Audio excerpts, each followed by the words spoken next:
6 पतलून की खरीद पर 4 पतलून फ्री में मिल रहा है तो ग्राहक को मिलने वाला छूट। देखिए 6 को खरीद रहा है और 4 को फ्री मिला, तो के को फ्री मिला सर 4 गो, कितने पे, तो टोटल के गो, तो 6 + 4 10 गो पे, तो 100 पर कितना, ये आपका क्या होगा प्रतिशत डिस्काउंट, 0 से 0 गया, 4 × 10 मतलब 40% का छूट। ऑप्शन की बात करेंगे, option number first. Next question, कर रखा निम्नलिखित में से कौन सी संख्या जो है ना इसको विभाजित करेगी। तो ये देखिए कैसा नंबर है, एक ऑड नंबर है। तो ऑड नंबर जो है ना कभी भी इवन नंबर का टेबल में आएगा नहीं, तो ये नंबर और ये नंबर गया। अब चेक करना 9 और 19, 19 का तो कोई डिविजिबिलिटी नहीं पता, लेकिन 9 का पता है। चलिए 9 से चेक करते हैं। तो 9 का डिविजिबिलिटी का नियम कहता है sum of its digit is divisible by 9 then that number is also divisible by 9। तो चलिए डिजिट सम करते हैं। 4 4 8, 4 12, 3 15, 15 4 19, 19 8 27। तो ये 27 9 से तो लगेगा, इधर कंफर्म है, तो इधर की बात ही नहीं कर रहे। इधर देखिए 6 2 8 और 9 तो जोड़ेंगे नहीं तो 8 आएगा। तो क्या 8 9 से लगेगा, नहीं लगेगा। तो ये नंबर भी 9 से लगेगा, नहीं। तो एक ही ऑप्शन बचता, ऑप्शन नंबर फर्स्ट, यही इसका सही उत्तर। नेक्स्ट क्वेश्चन, कर रखा है 430 और 443 के बीच स्थित अभाज्य संख्याओं की संख्या इन दोनों संख्याओं सहित ज्ञात करना है। तो देखिए अभाज्य संख्या वही होगा जिसका यूनिट डिजिट पे 1 3 7 और 9 आना चाहिए, हाँ या ना। तो 430 और 443 के बीच में पहला 441 हो सकता है, 443 445 नहीं, उसी तरीके से 447 सॉरी 30 है ना, 431 के बाद आएगा 433 हो सकता है, 437 भी हो सकता है, 439 हो सकता है, 441 हो सकता है और खुद 443। अब इसी में चेक करना, सबको थोड़ी ना चेक करेंगे। अब देखिए 7 4 11 3 14 नहीं, 4 3 7 9 16, 4 4 8 1 9। देखिए ये 9 है, 3 से लगेगा, तो ये तो प्राइम नंबर होगा नहीं, ये तो प्राइम नंबर नहीं होगा। इसी तरीके से 4 3 7 9 7 16 नहीं, 4 3 7 7 14। तो 431 पहला नंबर है, 431 ये किसी से नहीं लगेगा, ये किसी से नहीं लगेगा, तो ये प्राइम नंबर है। 433 भी किसी से नहीं लगता हुआ नजर आ रहा है, तो ये भी आपका प्राइम नंबर है, हाँ या ना। 437 लगेगा, तो ये प्राइम नंबर नहीं है। फिर नेक्स्ट प्राइम नंबर है आपका 439 और नेक्स्ट है आपका 443। तो ये और ये 4 प्राइम नंबर है, option number first. Next question है, एक जिले की जनसंख्या 3.5 लाख है, जिनमें से 1,75,000 पुरुष है, 36% जनसंख्या साक्षर है। यदि 22% पुरुष साक्षर है तो महिला साक्षर। कुछ नहीं करेंगे, यहाँ से 3 जीरो और ये 3 जीरो खत्म कर देंगे। तो मान लेंगे टोटल जनसंख्या है 350, ठीक है। उस 350 का कितना प्रतिशत साक्षर है, 36%। तो 350 का 36% बराबर, इसमें से पुरुष कितना है, 175, और कितना परसेंट पुरुष साक्षर है, तो 22%, यानी 175 का 22% पुरुष साक्षर है। तो बचा कितना, तो 350 में 175 घटाएंगे तो ये पुरुष है, तो महिला कितना होगा, 350 में 175 घटाएंगे तो 175 महिला होगा। तो महिला नहीं पता कितना परसेंट साक्षर है, तो मान लेंगे x%। ये परसेंट, इसका भी परसेंट और ये परसेंट, सब क्या हो गया, कैंसिल आउट। अब देखिए यहाँ भी 175, यहाँ भी 175, दोनों में 175 क्या है, कॉमन। तो 350 गुना 36%, ये बराबर 175 कॉमन ले लेंगे, तो अंदर क्या बचा, x + 22, हाँ है ना। ये 175 इस 350 को 2 बार में, तो 36 गुना 2 72, तो 72 बराबर हो जाएगा x + 22 के। तो x + 22 बराबर 75, तो यहाँ से x बराबर होगा 72 - 22 मतलब 50%, option number first. Next question number 5 को समझिएगा। देखिए ये 10a है, 10a का मतलब होता है साइन a बटे कॉस ए, माइनस ये कोट b है, तो कोट b का मतलब होता है कॉस b बटे साइन b। इसका एलसीएम लेंगे, तो इसका एलसीएम लेंगे तो नीचे तो आ जाएगा sir cos a into sine b, हाँ या ना। तो ऊपर क्या होगा, कोसे का टेबल में कोसे इंटू साइन बी बार में, तो यहाँ पे sign A into sine B आपस में क्या होगा, multiply, sign A into sine B, minus उसी तरीके से यहाँ पर कोसे इंटू कोस बी आपस में क्या हो जाएगा, मल्टीप्लाई, कोसे इंटू कोस बी। सिमिलरली नीचे यहाँ पर साइन बी है और ये साइन ए इधर जाके मल्टीप्लाई होगा, तो यही सेम पैटर्न यहाँ भी बनेगा, sine A into sine B minus cos A into cos B. जो ऊपर में काम किए वही सेम नीचे होगा, नीचे आएगा sine B into cos A, sorry यहाँ पे साइन कोस बी आएगा नीचे, क्या आएगा कोस बी इंटू साइन ए, कोस बी इंटू साइन ए। अब अच्छे से देखिएगा एक चीज, ये पूरा वैल्यू और ये पूरा वैल्यू क्या है सेम, और ये नीचे वाला चीज कहाँ जाएगा ऊपर, तो ऊपर जाएगा तो हो गया sine A into cos B बटे cos A into sine B. Sine A बटे कोस ए क्या हो गया टेन ए, और कोस बी बटे साइन बी क्या हो गया कोट बी, तो क्या हो गया tan A into cot B. Option number 3, option number 3। Next question, question number 6 क्या रखा है, 84 km/h की चाल से चलने वाली एक बस एक यात्रा 20 घंटे में पूरी करती है, तो समान दूरी 10 घंटे में तय करने के लिए उसकी चाल, यहाँ पे डिस्टेंस कांस्टेंट है, तो डिस्टेंस कांस्टेंट होता है तो S1 इंटू T1 ये बराबर होता है S2 इंटू T2 के। ठीक है, तो पहला है 84 की स्पीड से कितना घंटा में गया 20 घंटा में। अब क्या रखा है वही सेम दूरी किस स्पीड से जाए, तो मान लेते x की स्पीड से जाए तो वो 10 घंटे में उस दूरी को कंप्लीट करें। ये 10 इस 20 को 2 बार में, 84 गुना 2 168, मतलब वो x पता चल गया 168 km/h। Option number 4। Next question, question number 7, question number 7 square root under 196 जिसका वैल्यू होता है 14। अब देखिए ये 0.0225, 225 का स्क्वायर रूट 15, लेकिन यहाँ पे 0.0225, तो इसका मतलब हो जाएगा 0.15 का स्क्वायर रूट है, तो ये 14 और ये 0.15 दोनों को जोड़ेंगे तो हो गया 14.15 माइनस 5.76, तो 5.76। देखिए 576 का स्क्वायर रूट होता है 24, लेकिन ये 5.76, तो इसका स्क्वायर रूट होगा 2.4, मतलब 14.15 में 2.4 क्या करेंगे घटाएंगे, तो घटा देंगे तो आपका वैल्यू निकल के आएगा 11.75। Option number 2। Next question, next question, एक खुदरा विक्रेता 3 खरीदे और 1 मुफ्त पाए छूट प्रदान करता है। कथा है कि 3 को खरीदिए और 1 को फ्री ले जाइए, और प्रत्येक वस्तु का कीमत 3000 है, और उसने अपने रिश्तेदार को कुल बिल पर 20% का छूट दिया, और उसका रिश्तेदार 4 वस्तु घर लाया। देखिए अगर वो 4 वस्तु घर लाया होगा तो उसमें से वो 3 का ही पैसा दिया होगा और 1 क्या है उसको फ्री में मिला होगा। मतलब वो खरीदा, मतलब वो जो पेमेंट किया है 3 वस्तु का, और 1 वस्तु का दाम है 3000, तो 3 वस्तु का दाम कितना हो गया 9000। अब कह रखा है ना वो रिश्तेदार था तो उसको 20% छूट दे दिया, तो 20% छूट दिया तो लिया कितना परसेंट 80%, और 80% का फ्रैक्शन वैल्यू होगा 80/100। डबल जीरो से डबल जीरो गया 90 गुना 80, तो 9 गुना 8 72, डबल जीरो चिपका दीजिए 7200। Option number 4।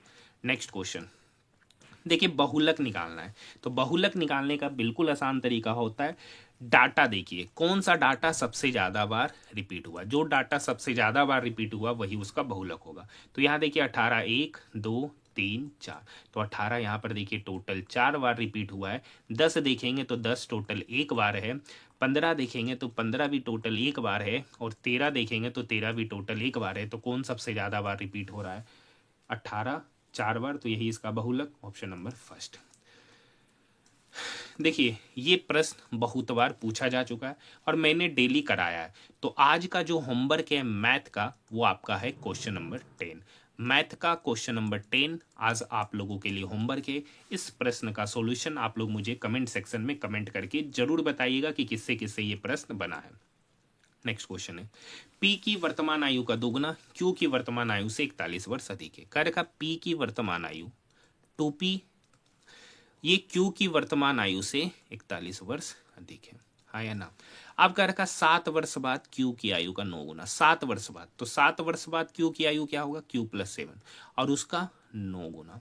उस समय P की आयु, उस समय P की आयु क्या होगा P + 7 के 6 गुने से 24 वर्ष कम है, हाँ या ना। कैलकुलेशन करना है। अब देखिए ये 3 3 ये 3 दूनी 6 और ये 3 8 24। अब ये 3 इसके साथ गुना होगा तो 3Q plus 7×21 is equal to 2 गुना पी, तो इधर हो गया 2p प्लस 7 गुना 2 14 माइनस 8। अब देखिए यहाँ से एक इक्वेशन बनेगा, ये 14 में से 8 गया 6 और ये 6 इक्वल की उधर जाएगा तो यहाँ से 2p बराबर पता चलेगा 3q, ये 6 21 में जाएगा तो 21 माइनस 6 मतलब 15, मतलब 2p बराबर 3q प्लस 15 और यहाँ 2p बराबर q प्लस 41, दोनों जगह 2p है तो यहाँ से पता चल जाएगा q प्लस 41 जो होगा वो बराबर हो जाएगा 3q प्लस 15 के। ये q इस 3q के तरफ जाकर माइनस होगा तो इधर हो गया 2q, ये 15 इस 41 के तरफ माइनस होगा तो 41 माइनस 15 हो गया 26, 2q बराबर 26, तो यहाँ से q बराबर कितना निकल के आएगा 13। ऑप्शन की बात करेंगे, option number 3, option number 3। Next question पढ़िए, क्वेश्चन नंबर 12। क्वेश्चन नंबर 12 बिल्कुल आसान क्वेश्चन है, ठीक है। क्या कह रखा है, हेमा एक कार्य को, हेमा को मान लेते h, किसी कार्य को 30 दिन में करती। हेमा और राजी दो व्यक्ति है जो उसी कार्य को 25 दिन में करती है। तीसरा व्यक्ति है हेमा प्लस राजी प्लस अस्मिता, उसी कार्य को 10 दिन में करती है। तो कुछ नहीं करना, 30, 25 और 10 का एलसीएम, तो ये 25 आई है, यहाँ से 6 आएगा तो 25 छक 150 एलसीएम।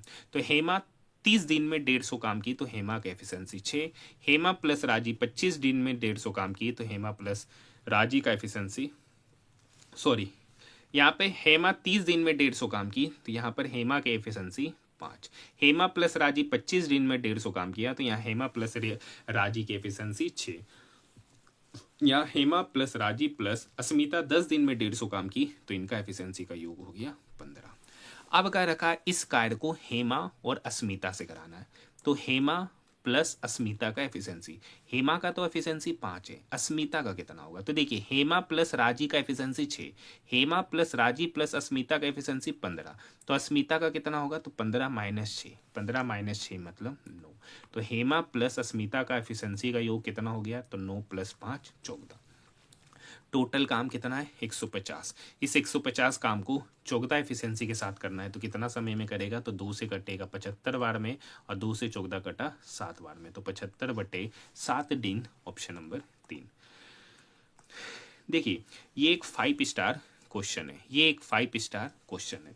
देखिए कह रखा किसी घनाभ की विमाएं 10 सेंटीमीटर, 8 सेंटीमीटर और 6 सेंटीमीटर, यदि कह रखा है घनाभ के एक कोने से सबसे बड़ा संभावित घन काटना है तो शेष भाग का संपूर्ण पृष्ठीय क्षेत्रफल। समझिएगा ये एक घनाभ है, ठीक है, थोड़ा विजुलाइज होगा नहीं, ये एक घनाभ है। अब इसमें जो सबसे बड़ा घन काटा जाएगा ना वो सबसे छोटी भुजा से काटा जाएगा 6 सेंटीमीटर। तो मान लीजिए 6 सेंटीमीटर का यहाँ से एक घन को काट कर क्या कर दिया गया, निकाल दिया गया। जब हम 6 सेंटीमीटर का घन काटेंगे ना तो मूल घनाभ का 3 फलक कम हो जाएगा, और जितना 3 फलक कम घटेगा और टोटल सरफेस एरिया निकालना है तो उसमें वो 3 फलक ऐड भी हो जाएगा, 3 फलक क्या हो जाएगा, ऐड जाएगा। तो इस प्रकार से जो 3 फेस होगा ना, 3 फेस वो जो सेम टाइप का होगा वो हटेगा और वही 3 फेस सेम टाइप का ऐड भी हो जाएगा। तो ऐड हो जाएगा और माइनस होगा तो वो दोनों न्यूट्रल होके खत्म हो जाएगा। तो नेट एरिया जो होगा, टोटल सरफेस एरिया, वो इस केस में बराबर होगा total surface area of cuboid. ये घनाभ का ही टोटल सरफेस एरिया कहलाएगा, हाँ या ना। क्योंकि देखिए इस टाइप का फिगर पेन पेपर से, मोबाइल से समझा पाना थोड़ा सा क्या होता है, लेकिन एक बात समझ लीजिए कि जो घनाभ होगा ना उसमें सबसे बड़ा 6 सेंटीमीटर का जो घन काटेंगे, वो जो घन काट के 3 फलक निकलेगा वो 3 फलक ऑलरेडी उसमें होगा जो काट के हम क्या किए, निकाले हैं। तो इस प्रकार इसका जो शेष भाग का संपूर्ण पृष्ठीय क्षेत्रफल होगा वो टोटल सरफेस एरिया वो बराबर होगा total surface area of cuboid, जो कि होता है 2 × LV plus BH plus HL बराबर। ये एक काफ़ी अच्छा क्वेश्चन है, काफ़ी बेहतरीन क्वेश्चन है। L आपका यहाँ 10 है और B 8 है तो 10 × 8 80 प्लस BH तो B 8 है और H 6 है तो 8 × 6 48 प्लस HL H 6 है और L 10 है तो 6 × 10 60 cm²। अब देखिए 80 60 140 140 प्लस 48 तो कितना हो जाएगा 188 और 188 × 2 18 दूनी 36 और 1 37 मतलब 376 cm², option number 3। Next question, next question है पल्लवी ने एक खिलौना 255 में खरीदा, 5 रुपये लागत पड़ा। तो 255 में खरीदा, 5 रुपये की लागत से सजाया, तो टोटल सीपी कितना पड़ गया, 255 प्लस 5 मतलब 260 रुपया। अब उसको बेचा कितने पे, 154 पे। तो 260 में खरीदे, 154 पे बेचे, तो लॉस कितने का हुआ, यहाँ पे लॉस हो रहा है 106 रुपये का। कितने पे सर, 260 पर। तो 100 पर कितना, तो 100 पर कितना, 0 से 0 गया, ये 2 से 13 बार में, ये 2 से 53 बार में, तो 53 गुना 10 हो गया 530, और नीचे है 13, तो 530/13% की हानि, option number first. Next question, next question है ABCD एक समलम चतुर्भुज है, ठीक है, जिसमें BC पैरेलल AD, ये B है, ये C है, तो इसको A मान लेंगे, इसको D कर रखा है, ये लाइन और ये लाइन पैरेलल है। इसमें एक AC खींचा गया, इसमें एक AC, ये AC और ये CD आपस में क्या है, बराबर। ये AC और ये CD आपस में क्या है, बराबर। एंगल ABC 36, ABC मतलब ये वाला एंगल कितना है, 36 डिग्री, हाँ या ना। एंगल BAC 94, BAC मतलब ये कितना है, 94। तो बताइए ट्रायंगल BAC में ये 36, ये 94, तो ये कितना होगा, तो 94, 600, 130, तो ये एंगल हो जाएगा 50 डिग्री। अब एक बात बताइए, ये लाइन और ये लाइन पैरेलल है, ये इसके लिए ट्रांसवर्सल, तो ये 50 होगा, तो ये भी कितना होगा, 50, तो ये 50 हो गया, तो ये भी कितना होगा, 50। अब देखिए ट्रायंगल ADC में ये DC और ये AC बराबर है, तो मतलब समान भुजा, समद्विबाहु त्रिभुज। समद्विबाहु त्रिभुज में अगर भुजा सेम है तो उसके सामने का कोण भी सेम, तो इसके सामने 50, तो इसके सामने भी 50। तो बताइए ये 50, ये 50, तो ये कितना होगा, ट्रायंगल के तीनों कोणों का सम 180, तो ये 50, ये 50, तो इसको होना पड़ेगा 80। सवाल यही है, ACD मतलब ये एंगल कितना होगा, 80, option number first. Next question, next question है XYZ ने क्रमशः 19, 88:18 के अनुपात में धनराशि निवेश किया। यदि वर्ष के अंत में उन्हें कुल लाभ 2200 हुआ। यहाँ पे टोटल कितना सम है, तो 8 8 16 9 25 का 5, बाकी 2, 8 2 10 2 12, 125 यूनिट का वैल्यू यहाँ पर दे दिया 2200। आपसे पूछा Y और Z का अंतर, Y और Z का अंतर 88 में से 18 गया, मतलब 70 यूनिट का वैल्यू आपसे पूछ रहा है। तो यहाँ से इसको क्या करते हैं, 25 से डिवाइड करते हैं। तो 25 से डिवाइड, क्योंकि 70 कहीं ना कहीं 5 का मल्टीपल है, तो 25 से डिवाइड करेंगे तो यहाँ 5 यूनिट, इसको 25 से डिवाइड करेंगे, 25 चौक 100 और 22 चौक 88, मतलब 5 यूनिट का वैल्यू 88। अब 5 यूनिट से हमको निकालना उस दोनों का डिफरेंस जो कि 70 यूनिट है, तो 5 यूनिट से 70 यूनिट जाना है तो 14 गुना करेंगे। तो यहाँ पर भी 88 में कितना गुना करेंगे, 14। 14 8 112 का 2 बचा 11, 14 8 112 और 11 आपका 123 हो जाएगा, मतलब 123 2 अंतर, ऑप्शन नंबर 4। नेक्स्ट क्वेश्चन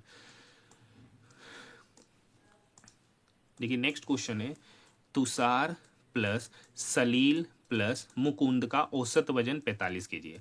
अगर औसत वजन 45 kg है तो इनका सम कितना होगा, तो इनका सम होगा 45 गुना 3 मतलब 135 kg।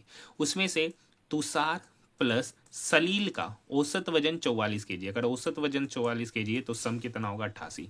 उसी तरीके से सलील प्लस मुकुंद का औसत वजन 47 है, तो उनका सम कितना होगा, 47 गुना 2 मतलब 94 kg। अब इस दोनों इक्वेशन को जोड़िए, तो इस दोनों को जोड़ेंगे तो यहाँ पे तुषार प्लस सलीम, सलीम 2 बार है तो एक ही बार लिखते हैं सलीम प्लस मुकुंद, और ये सलीम 2 बार है तो इसको बाद में लिखते हैं। ये बराबर 88 plus 94, 8 4 12 9 9 18।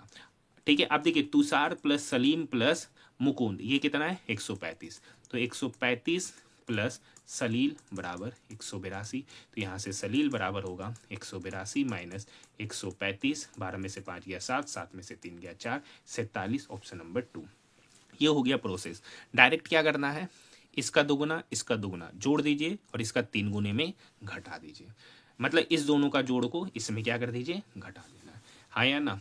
Next question, next question है देखिए 4 into x, 4x into x तो 4x स्क्वायर, और यहाँ 5 इंटू एक्स स्क्वायर तो 4x square plus 5x square कितना हो गया, 9x स्क्वायर। यहाँ x इंटू -4 तो इधर -4x, और यहाँ और तो है ही नहीं -4x। अब यहाँ देखिए 5 गुना -5 -25 और -25 प्लस 12 तो कितना हो जाएगा, -13, ऑप्शन नंबर 4। Next question. अब देखिए 65 का 65%, बहुत बार बता चुके हैं 65 का 65% मतलब 65 गुना 65/100। 65 का स्क्वायर होता है 42/25, 100 से डिवाइड करेंगे तो 42.25। 25 का 1/5, 5 कर का कितना अधिक है 42.25, 5 से कितना अधिक है तो इस दोनों का डिफरेंस लेंगे, पता चलेगा 37.25, option number first. Next question. एक दुकानदार एक पंखे का मूल्य उसके क्रय मूल्य से 44% अधिक अंकित करता है। तो मान लेते एक पंखे का सीपी है 100 और 44% अधिक अंकित किया, मतलब उसका एमपी कितना अंकित किया 144। इसके अंकित मूल्य पे 25% का छूट दिया। अब समझिए 144 रुपया एमपी है, 25% का छूट दिया मतलब 1/4 छूट दिया, तो बेचा कितना 3/4 पे। तो ये 4 इस 144 को काटेगा, 4×12 36 बार में, और 36 दिया 108, मतलब 100 में खरीदे 108 में बेचे, यही तो एसपी है। तो कितने का फायदा हुआ यहाँ पर 8 यूनिट का, और एक्चुअली में कितना हुआ 126। तो 8 यूनिट का वैल्यू 126, अंकित मूल्य पूछ रहा है जो कि कितना है 144 यूनिट। कितना है 144 यूनिट। तो 8 से हमको कितना पे जाना है 144 पे जाना है। तो 18 का टेबल में 18 8 कितना होता है 144, तो यहाँ भी 18 से क्या करना पड़ेगा गुना। तो 18 छक 108 का 8 बचा 10, 18 दूनी 36, 10 46 का 6 बचा 4, 18 4 22, मतलब 2268 रुपया उस वस्तु का MP, option number 2। Next question देखिए, यहाँ देखिए ये माइनस और ये माइनस क्या हो गया खत्म। पहले बोर्ड मास से डिवाइड होगा, 60 डिवाइडेड बाई 10 मतलब 6, तो -9, माइनस तो पहले से है तो -6। अब यहाँ देखिए ये प्लस माइनस माइनस, 7 गुना 3 21, 21 9 30, 30 6 36, minus sign -36, option number 3। Next question देखिए, ऋषि 585 किलोमीटर की यात्रा 65 की स्पीड से, अगला 368 किलोमीटर की यात्रा 92 की स्पीड से, और अगला 168 किलोमीटर की यात्रा 56 की स्पीड से जाता है, तो उसका एवरेज स्पीड पूछा जा रहा है। तो एवरेज स्पीड क्या होता है sir, total distance by total time. तो टोटल डिस्टेंस 585 प्लस 368 प्लस 168, जोड़ते 8 8 16, 16 5 21 का 1, बाकी 2, 6 6 12, 12 8 20, और कितना बाकी हुआ था 20 2, 22 का 2 बाकी 2, 5 3 8, 1 9, 9 2 11, 11 21 बटे, ये तो टोटल डिस्टेंस हो गया। टोटल टाइम देखिए 585 किलोमीटर 65 की स्पीड से गया, तो समय कितना लेगा 585/65, तो 9 घंटे का समय लिया, प्लस 368 किलोमीटर की दूरी 92 की स्पीड से गया, तो यहाँ पे समय लिया 4 घंटा, प्लस 168 किलोमीटर 56 की स्पीड से लिया गया, तो यहाँ समय लगा 3 घंटा। टोटल दूरी हो गया 1121, समय कितना लगा 9 4 13 3 16 घंटा। तो स्पीड हो जाएगा 1121/16 घंटा, 1121/16 घंटा, 16 7 0.06, लगभग 70.06 के लगभग हो जाएगा, ऑप्शन नंबर 4, ऑप्शन नंबर 4। देखिए यदि किसी त्रिभुज की भुजाएं दे रखा है उसका क्षेत्रफल। अब देखिए अगर तीनों से हम 2 कॉमन ले लेते हैं तो अंदर होगा 7, यहाँ पे हो जाएगा 48 की जगह 24 और 50 की जगह 25। अब बताइए 7 24 25 का ट्रिपलेट बनता है कि नहीं बनता, मतलब ये एक पाइथागोरस ट्रिपलेट है। पाइथागोरस ट्रिपलेट है तो उसका फॉर्मूला, उसका एरिया निकालने का फॉर्मूला होगा 1/2 इंटू बेस इंटू हाइट, और हाइपोटेनस कभी भी उसका बड़ा साइड हाइट नहीं बनता है, तो 1/2 बेस मान लेते 14, तो हाइट आपका कहलाएगा 48, है या ना, मतलब फिगर ऐसा बनेगा, मतलब ये होगा 50, अगर ये 14 हो गया तो ये होगा 48, और इसका इस दोनों के मतलब इस दोनों के प्रोडक्ट का आधा, तो ये 2 इस 14 को काटेगा 7 बार में, 7 गुना 48 मतलब 336, ऑप्शन नंबर 3। नेक्स्ट क्वेश्चन देखिए बहुत बार करा चुके हैं। सपना ने 20,300 की राशि को साधारण ब्याज पर आंशिक रूप से 11% वार्षिक और आंशिक रूप से 3% की दर से निवेश किया।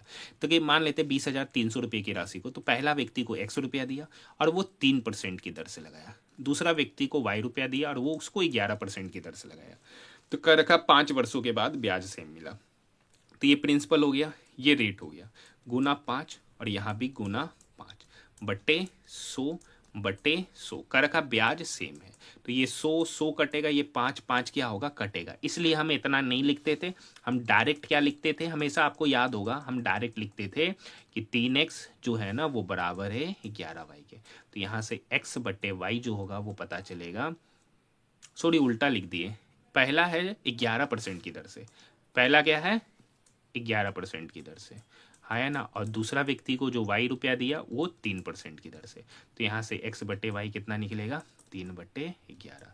इस दोनों का सम कितना हो गया, मतलब पहला व्यक्ति को 3 यूनिट पैसा दिए, दूसरा को 11। इस दोनों का सम कितना हो गया, 11 3 14 यूनिट, और 14 यूनिट का वैल्यू कितना हो गया, 20,300। तो यहाँ से एक यूनिट का वैल्यू कितना होगा, 14 एकम 14, 6, 14 चौक 56, 7, 14 पच्चे 70, एक यूनिट का वैल्यू हो गया 1450।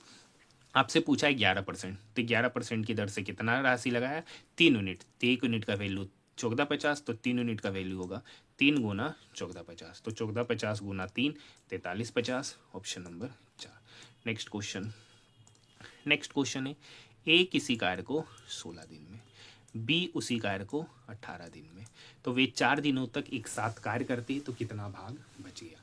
तो 16 18 का एलसीएम कितना होगा, 16 तो ये है 9, 16 नमा 144। ए 16 दिन में 144 काम, तो ए का एफिशिएंसी 9, बी 18 दिन में 144 काम, तो बी का एफिशिएंसी 8। अब कह रखा वे 4 दिनों तक साथ में काम किए, तो एक दिन में कितना काम करेगा, तो ए का एफिशिएंसी 9, बी का एफिशिएंसी 8, तो एक दिन में काम करेगा 8 + 9 17 यूनिट। और कितना दिन तक साथ में काम किए, 4 दिन, एक दिन में 17 काम, तो 4 दिन में तो 17 गुना 4 68 काम किया। तो बचा कितना काम, टोटल काम है 144, 144 में 68 काम कर लिया है, तो 144 में 68 घटाएंगे तो बचेगा 76 काम।